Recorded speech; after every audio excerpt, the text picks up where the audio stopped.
ಹಾಡಿ ಜನರಿಗೆ ಕೊಳಚೆ ನೀರನ್ನ ಕುಡಿಯುವಂತಹ ದುಸ್ಥಿತಿ ಎದುರಾಗಿದೆ. ಕಾಡು ಪ್ರಾಣಿಗಳು ಹೊರಳಾಡಿದಂತಹ ನೀರೇ ಈ ಭಾಗದ ಜನರಿಗೆ ಗತಿಯಾಗಿದೆ.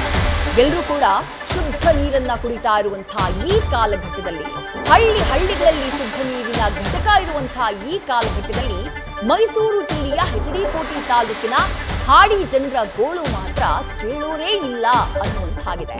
ಗೋಳೂರು ಹಾಡಿಯ ಜನರು ಪ್ರತಿನಿತ್ಯ ಈ ಕೊಳಚೆ ನೀರನ್ನ ಕುಡಿತಿದ್ದಾರೆ. ಶುದ್ಧ ಕುಡಿಯುವ ನೀರಿಗಾಗಿ ಹಾಡಿ ಜನ ಪರದಾಟವನ್ನ ಪಡ್ತಿದ್ದಾರೆ. ಹಾಡಿ ಜನರ ದುಸ್ಥಿತಿಯನ್ನ ಕಂಡು ಪರಿಸರವಾದಿಗಳು ಮರುಗಿದ್ದಾರೆ.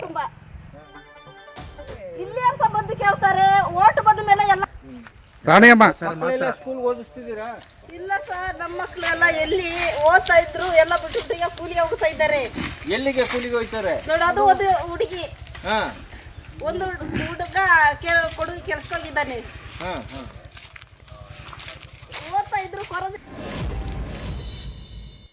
ಸಣ್ಣ ಮಾನವ ಹಕ್ಕುಗಳ ಹೋರಾಟಗಾರ ಮೈಸೂರು. ನಾನು ಈ ಒಂದು ಗೋಳೂರು ಹಾಡಿಯ ಗೋಳನ್ನು ನೋಡಿ ಮಾನವ ಹಕ್ಕುಗಳ ಉಲ್ಲಂಘನೆ ಸ್ಪಷ್ಟವಾಗಿ ಆಗ್ತಾ ಇದೆ.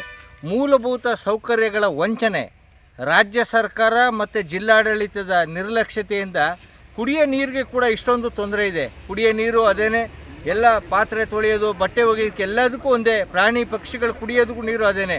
ಈ ಒಂದು ವ್ಯವಸ್ಥೆ ಒಳಗಡೆ ಜನರ ಬದುಕನ್ನು ಅಸಹಾಯವಾಗಿಟ್ಟಿರೋಂಥ ರಾಜ್ಯ ಸರ್ಕಾರ ಇರ್ಬೋದು, ಜಿಲ್ಲಾಡಳಿತ ಇರ್ಬೋದು, ಕಣ್ಣು ತೆರೆದು ನೋಡಿ ಮೊದಲು ಅವರಿಗೆ ಕುಡಿಯೋ ನೀರಿನ ಮೂಲಭೂತ ಸೌಕರ್ಯಗಳದ ವ್ಯವಸ್ಥೆಯನ್ನು ಮಾಡಿ, ಇದು ನಿಮ್ಮ ಒಂದು ಕರ್ತವ್ಯ, ಆದ್ಯ ಕರ್ತವ್ಯ. ಬಡವರ ಶೋಷಣೆ, ಜೇನು ಕುರುಬರ ಶೋಷಣೆ, ಆದಿವಾಸಿಗಳ ಶೋಷಣೆ, ಧ್ವನಿ ಇಲ್ಲದವರು ಧ್ವನಿಯನ್ನು ಅಡಗಿಸೋದು ನಿಮ್ಗೆ ಒಳ್ಳೆಯದಲ್ಲ. ಒಳ್ಳೆಯ ದಿನಗಳು ನಿಮ್ಮನ್ನು, ನಿಮ್ಮ ಕುಟುಂಬಗಳನ್ನ ಕಾಡ್ಲಿಕ್ಕೆ ಮುಂಚೆ ಮಾನವ ಹಕ್ಕುಗಳ ಉಲ್ಲಂಘನೆ. ಮತ್ತಷ್ಟು ಡೀಟೇಲ್ಸ್ ನಮ್ಮ ಪ್ರತಿನಿಧಿ ರವಿ ಪಾಂಡವಪುರ ನೀಡುತ್ತಾ ಹೋಗ್ತಾರೆ. ರವಿ, ಹಳ್ಳಿಗೂ ಶುದ್ಧ ನೀರಿನ ಘಟಕಗಳಿದ್ದಾವೆ. ಈ ಕಾಲಘಟ್ಟದಲ್ಲಿ ಮನೆಗೂ ನೀರು ಹೋಗುವಂತಹ ಸಮಯ ಇದು. ಅಂತಹ ಹತ್ತಾರು ಯೋಜನೆಗಳಿದ್ದಾವೆ. ಆದರೆ ಇಷ್ಟೆಲ್ಲ ಇದ್ರೂ ಕೂಡ ಈ ಗೋಳೂರು ಹಾಡಿಯ ಜನರಿಗೆ ಇಂತಹ ಗೋಳು ಯಾಕೆ ಅಂತ ಹೇಳಿ ವಿಜಯಶ್ರೀ, ಖಂಡಿತವಾಗ್ಲೂ ಗೋಳೂರು ಹಾಡಿಯ ಗೋಳು ಕೇಳೋರು ಯಾರು ಅನ್ನೋ ಪರಿಸ್ಥಿತಿ ನಿರ್ಮಾಣ ಆಗಿದೆ. ಇದು ಕಾಡಂಚಿನ ಪ್ರದೇಶ, ಮೈಸೂರು ಜಿಲ್ಲೆ ಹೆಚ್ಡಿಕೋಟೆ ತಾಲೂಕಿನ ಕಾಡಂಚಿನ ಪ್ರದೇಶ ಆದ ಕಾರಣಕ್ಕಾಗಿ ನಿರ್ಲಕ್ಷ್ಯ ಅಂತ ಹೇಳಿದ್ರೆ ತಪ್ಪಾಗ್ಲಿಕ್ಕಿಲ್ಲ. ಇಲ್ಲಿ ಸುಮಾರು 100ಕ್ಕೂ ಹೆಚ್ಚು ಕುಟುಂಬಗಳಿವೆ. ದುರಂತದ ವಿಷಯ ಅಂತ ಅಂದ್ರೆ ಪ್ರತಿಯೊಬ್ಬ ಮನುಷ್ಯನಿಗೂ ಕೂಡ ಕುಡಿಯುವ ಸ್ವಚ್ಛ ನೀರು ಸಿಗ್ಬೇಕು ಅಂತೇಳಿ ಸರ್ಕಾರವೇ ಹೇಳುತ್ತೆ. ಆದ್ರೆ ಇಲ್ಲಿ ಯಾವುದೇ ಅಂತಹ ಪರಿಸ್ಥಿತಿಗಳು ಕಂಡು ಬರ್ತಿಲ್ಲ. ಕಾರಣ, ಗುಂಡಿಗಳನ್ನ ತೋಡಿ ಅವರು ನೀರನ್ನ ಸಂಗ್ರಹ ಮಾಡ್ಬೇಕಾಗುತ್ತದೆ. ಇಂತಹ ಸಂದರ್ಭದಲ್ಲಿ ಕಾಡು ಪ್ರಾಣಿಗಳಾದಂತಹ ಆನೆ, ಜೊತೆಗೆ ಜಿಂಕೆಗಳು, ಚಿರತೆ, ಹುಲಿ ಎಲ್ಲವೂ ಕೂಡ ಅಲ್ಲಿಗೆ ಬೈಕೊಡವಿ ಬರ್ತವೆ, ಬಂದು ಅಲ್ಲಿ ಆ ನೀರನ್ನೇ ಕುಡಿತವೆ, ಜೊತೆಗೆ ಆ ನೀರಿನಲ್ಲಿ ಬಿದ್ದು ಒದ್ದಾಡ್ತವೆ. ಅಂತಹ ನೀರನ್ನೇ ಇವರೆಲ್ಲರೂ ಕೂಡ ಸೋಸಿ ಕುಡಿಬೇಕಾದಂತಹ ದುಸ್ಥಿತಿ ಎದುರಾಗಿದೆ.